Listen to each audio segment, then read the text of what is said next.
That's right, we're back in the quail. Thank goodness. I've been waiting all spring for this. My neighbor actually raises quail a couple of farms up and gave me 60 eggs to hatch out, so I was super grateful for that. They're due to hatch, like I say again, tomorrow. So hopefully we have a good hatch rate.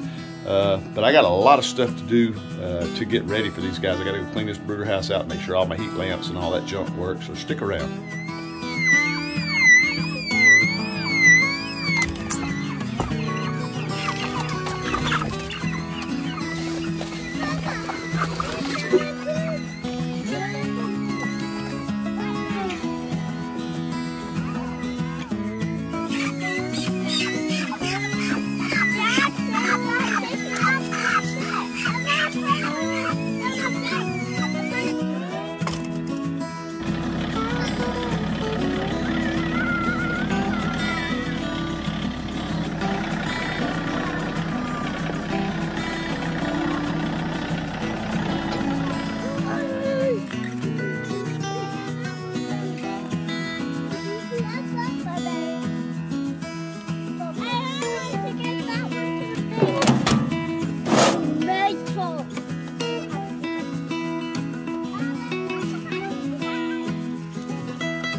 Have to say, oh well.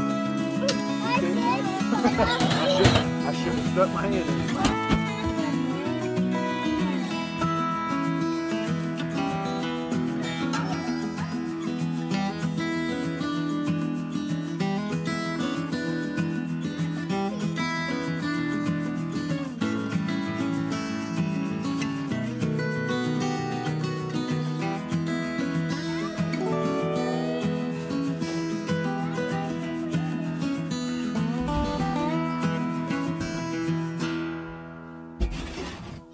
Some baby quail.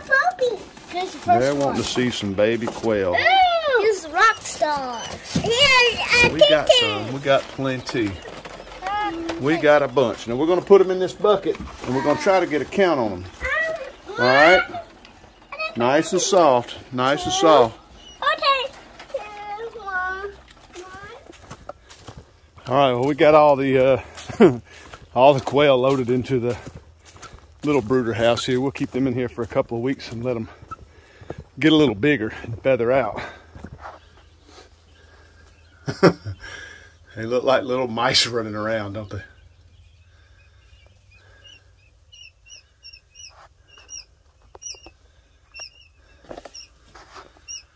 Let's see if we can get a better look at them. They just look like little mice running around everywhere. They're so stinking cute. They are so tiny. I noticed they did find the water. When I came in, they were right on the water, so they have found the water. That's a good thing. The first batch we hatched out was 37, so we thought that was really good. And I left the eggs on the incubator overnight, got up this morning, nothing. Went to work, came home, and I got 13 that just popped out. They like popcorn. So we ended up with a total of 50. We'll go grab them here in just a second, put them in with these guys. 50 out of 60. That's a pretty good hatch rate. I am blown away with that. That's probably my best hatch rate I've ever had with quail. Well, these guys are the Coturnix quail, but one thing I really don't like about them, and I'm not going to complain because they were free. I got them from my neighbor up the road. They're colored. You can see, like this guy. This guy is really, you can't see with that red. Let's sit here in the light. This guy is really a blackish looking quail. Really super cute. I mean, really, really cute. I'm praying he don't jump out of my hands.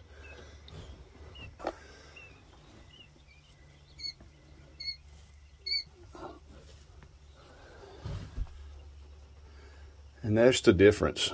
That one on the right is the one I'm used to raising. Oh, Those are the ones I'm used to raising. I'm not used to raising these colored birds. They will end up looking more of a blackish looking quail, which I'm not used to. And I really don't like that because my neighbor said it's hard to determine the males from females like I'm used to doing with my older birds that we raised a couple of years back. I mean, I could look at them and tell one from the other, the male and female, when they get older. But I may try to start culling out the colored birds. I'm not sure yet. Really not sure if I want to do that or not. I'm raising these for meat and for eggs, just because we're looking for a little more variety on the farm. And I absolutely love quail. I'm just super excited to have them. But like I say, not really happy about the blackbirds, but they're free. I can't complain. They may turn out really nice. I'm super happy. I got one that has display leg, and he or she is trying his hardest to get back on its feet. And you can see there, he's doing pretty good.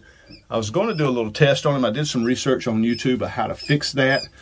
LDS Prepper said you could drop them in a shot glass, and it will actually straighten their legs out in 24 hours. You can put them in a shot glass.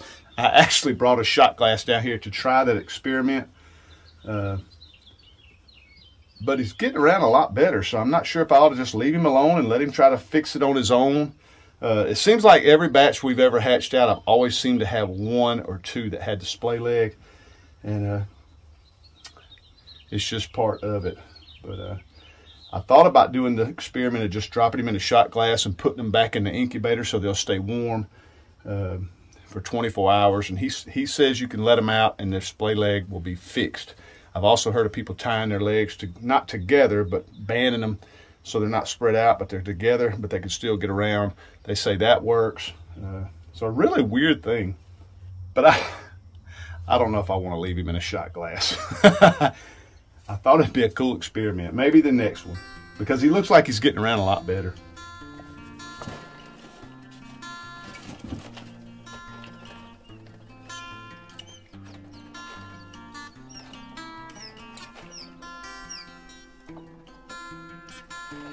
Well, these guys seem to be doing pretty good. Can you see the difference in the colors in a bunch of them? It's going to be really interesting to see how they turn out as they get older. A lot of them are really dark and some are really not a yellow, but they have a little yellow on them. I know they don't like that slippery bucket. Put these guys in the brooder house real quick.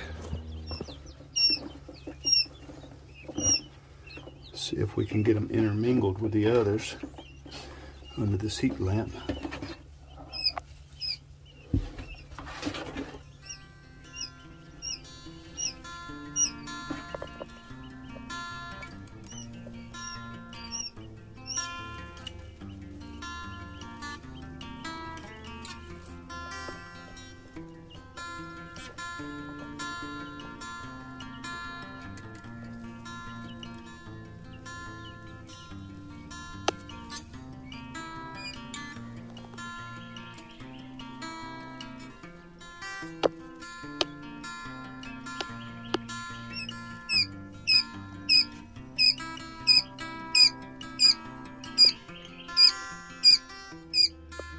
All right, well, just a short little video showing that we're back into quail. So stay tuned for more quail videos. I hope you like these type of videos. If you do, give me a thumbs up.